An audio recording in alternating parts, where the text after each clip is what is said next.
ఈ యొక్క తెలంగాణ రాష్ట్రంలో 10 సంవత్సరాల సుదీర్ఘ పాలనలో దోపిడీ, నియంతృత్వ విధానము, నిరుద్యోగ సమస్యలు, అనేక రకాల సమస్యల మీద తెలంగాణ రాష్ట్ర ప్రభుత్వాన్ని గద్దెదించి కాంగ్రెస్ ప్రభుత్వాన్ని తీసుకొని రావడం జరిగింది. ఈ కాంగ్రెస్ ప్రభుత్వం యొక్క 100 రోజుల విధానపరమైనటువంటి అంశం చూసినప్పుడు ఏ ప్రభుత్వాన్నైనా ఎవరికైనా అవకాశాన్నైనా ఇచ్చి చూడాలంట, అధికారాన్నైనా ఇచ్చి చూడాలంట. కాబట్టి ఈ 100 రోజుల పాలన ఒక 6 గ్యారంటీలతో పాటు బస్సు ఫ్రీ కార్యక్రమాన్ని ప్రవేశపెట్టడం జరిగింది. ఆ ప్రవేశంలో ఇంకా కొంత ముందుకు పోతే కానీ ప్రభుత్వం యొక్క విధానం మనం అంచనా వేయడం కష్టం. కాకపోతే జనరల్గా 100 రోజులు అయింది కాబట్టి ఈ 100 రోజులలో వాళ్ళు అనుకున్నది గ్రౌండ్ స్థాయిలోకి వెళ్ళకపోయినా ఒక ప్రత్యామ్నాయంగా ఈ బీఆర్ఎస్ కంటే ఈ కాంగ్రెస్ వాళ్ళు ఒక మెరుగైన పద్ధతిలో నడుస్తూ ఉందనడానికి కొన్ని ప్రత్యేకమైనటువంటి సాక్ష్యాలు ఉన్నాయి. ఆ సాక్ష్యాలడానికి ఏంటంటే నోటిఫికేషన్ల పేరు మీద ఉన్న ఉద్యోగాలలో భాగంగా కొన్ని వందల వేల మందికి ఆర్డర్ కాపీలు జారీ చేయడం జరిగింది. 6 గ్యారంటీలు ప్రవేశపెట్టి కొన్ని కార్యక్రమాలు అయితే ప్రజల్లోకి విస్తృతపరిచేటువంటి క్రమం జరుగుతూ ఉన్నది. ఇవాళ ఉస్మానియా యూనివర్సిటీ నుంచి ఉస్మానియా విద్యార్థిగా ఏఎస్గా మేము చెప్తున్నది ఏమంటే కాంగ్రెస్ ప్రభుత్వం 100 రోజుల పాలనా కాలంలో ముందుకొస్తున్నటువంటి క్రమంలో అభివృద్ధిపరమైనటువంటి అంశాలు, గ్రౌండ్లో ఉండే పేద వర్గాలు, కష్టం చేసేటువంటి పీడితులకు న్యాయం జరగాల్సినటువంటి అవసరం ఉన్నది.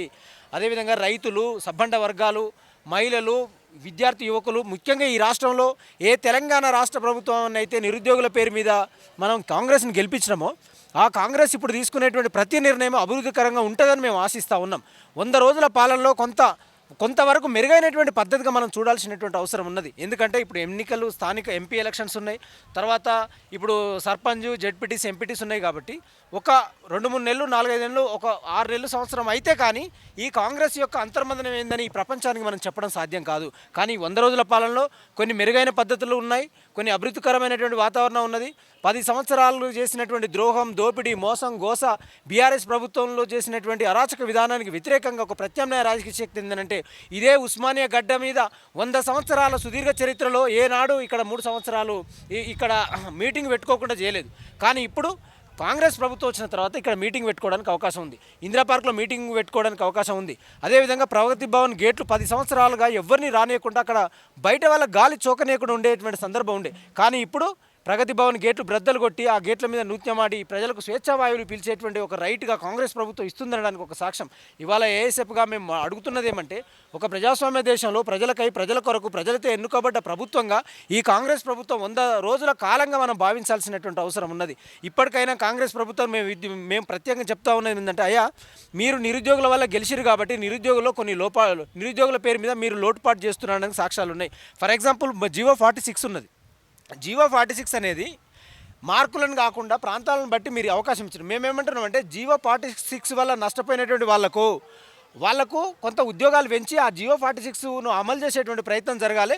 ఇప్పుడు వచ్చిన ఉద్యోగాలు ఉన్న వాళ్ళకు ఉద్యోగాలు ఇవ్వాల్సిన అవసరం ఉంది. ఇద్దరికి న్యాయం జరిగేటువంటి ప్రయత్నం జరగాలి. దాంతోపాటు గురుకుల, జేఎల్, డిఎల్, టీజీటీ, పీజీటీ ఏవైతున్నాయో ఫర్ ఎగ్జాంపుల్ ఒకరికి 4 ఉద్యోగాలు వచ్చినటువంటి క్రమంలో 4 ఇట్లలో ఒకరు తీసుకున్న 3 ఉద్యోగాలు మిగులుతున్నాయి. ఆ మిగిలిన తర్వాత వాళ్ళకి ఇవ్వకుండా బ్యాక్లాగ్ పోస్ట్ మీద వేయడం జరుగుతూ ఉన్నది. కాబట్టి ఇవాళ కాంగ్రెస్కు మేము ప్రత్యేకంగా తెలుపుతున్నాం, అయ్యా బీఆర్ఎస్ గవర్నమెంట్ ఉద్యోగాలు ఇచ్చింది, మీరు ఆర్డర్ కాపీలు ఇచ్చిండ్రు. కానీ మేము ఇక్కడ చెప్తున్నది ఏమంటే మీరు 4 ఉద్యోగాల పేరు మీద బ్యాక్లాగ్ వేసి మీరు మిగిలించుకునే ప్రయత్నం చేయకండి. సంవత్సరాలు కొద్దిగా కడు పేదరికంతో అప్పులు తీసుకొని వచ్చి వ్యక్తిగత స్వేచ్ఛను పక్కన పెట్టి, పెండిలు పక్కన పెట్టి, కుటుంబాలు పక్కన పెట్టి నిశలు కష్టపడి గంటలు మాకు ఉద్యోగాలు వస్తాయని కోటి ఆశలతో ఏజ్ అయిపోతున్నటువంటి వాళ్ళు ఉన్నారు. కాబట్టి మీరు బ్యాక్లాగ్ పోస్టులు మిగిల్చుకోవడం వల్ల వీళ్ళ జీవితాల్లో నిప్పులు పోసినట్టయితే నిరుద్యోగుల పక్షాన. కాబట్టి ఇవాళ బీఆర్ఎస్కు, కాంగ్రెస్కు మెరుగైనటువంటి పద్ధతులు ఉన్నాయి కనుక మీరు ప్రజలు విశ్వసిస్తున్నారు, ఆదరిస్తున్నారు, మీరు మళ్ళీ ప్రత్యామ్నాయం గెలవాలని కోరుకుంటున్నారు. ఆ కోరిక మేరకు మీరు నిరుద్యోగులకు న్యాయం చేసే ప్రయత్నం జరగాలి. ఇదే ఉస్మానియా గడ్డగా 100 సంవత్సరాలలో ప్రతి దగ్గర కూడా ప్రతిపక్ష పాత్ర వహించింది. రేపు కాంగ్రెస్ పార్టీగా మీరు ప్రజలకు ఇచ్చినటువంటి వాగ్దానాలు అమలు చేయకపోతే, ప్రజలను గోసపుచ్చే ప్రయత్నం చేస్తే మరో ఉద్యమానికి నాంది పలకడానికి సదవకాశం ఉస్మానియా గడ్డ నుంచి ఉంటుందని మేము భావిస్తా ఉన్నాం. ఎందుకంటే తెలంగాణ బీఆర్ఎస్ ప్రభుత్వం ఓడిపోవడానికి సుదీర్ఘమైనటువంటి పోరాట చరిత్ర, ఉద్యమ నేపథ్య ఈ నేలపైనే ప్రారంభమైనటువంటి చరిత్ర ఈ యొక్క ఉస్మానియా గడ్డకుంది. ఆ గడ్డ ఉద్యమ చైతన్యం రేపు మీరు చేయకపోతే మీ కాంగ్రెస్ పతనం కావడానికి కూడా సదవకాశం ఉంటుంది. ఎందుకంటే మా సిపిఐగా, ఏఎస్ఎఫ్గా మా సపోర్ట్ ఉన్న ప్రజా సమస్యల కాడికి వచ్చేసరికి, నిరుద్యోగ సమస్యల కాడికి వచ్చేసరికి, విద్యార్థి సమస్యల కాడికి, మహిళా సమస్యల కాడికి వచ్చేసరికి సమస్యల వైపు ఎర్రజెండా పార్టీ ఉంటుంది, విద్యార్థి ఉద్యమ నాయకత్వం ఉంటుందని కోరుకుంటూ ఇక్కడ ప్రజాస్వామ్య వాతావరణం పేరు మీద మీరు ఇచ్చినటువంటి హామీలన్నీ కూడా ఇంకా అమలు చేసి కింది వర్గాలకు అందించేటువంటి ప్రయత్నం చేయాల్సినటువంటి అవసరం ఉందని, ఈ 100 రోజుల పాలనలో కొంత మెరుగైన పద్ధతులు ఉన్నాయని మేము విశ్వసిస్తున్నాం. ఆ విశ్వాసాన్ని గ్రౌండ్ ప్రజలకు తీసుకొని పోయి ఆర్థిక, సామాజిక, రాజకీయ అవసరాలు ప్రతి ఒక్కరికి కూడా విద్య, వైద్యం, ఉపాధి, ఉద్యోగం, సమానత్వం వచ్చేటువంటి ప్రయత్నం కాంగ్రెస్ ప్రభుత్వం చేస్తుందని ఉస్మానియా యూనివర్సిటీ నుంచి ఏఎస్ఎఫ్గా ప్రత్యేకంగా తెలియపరుస్తా ఉన్నాం.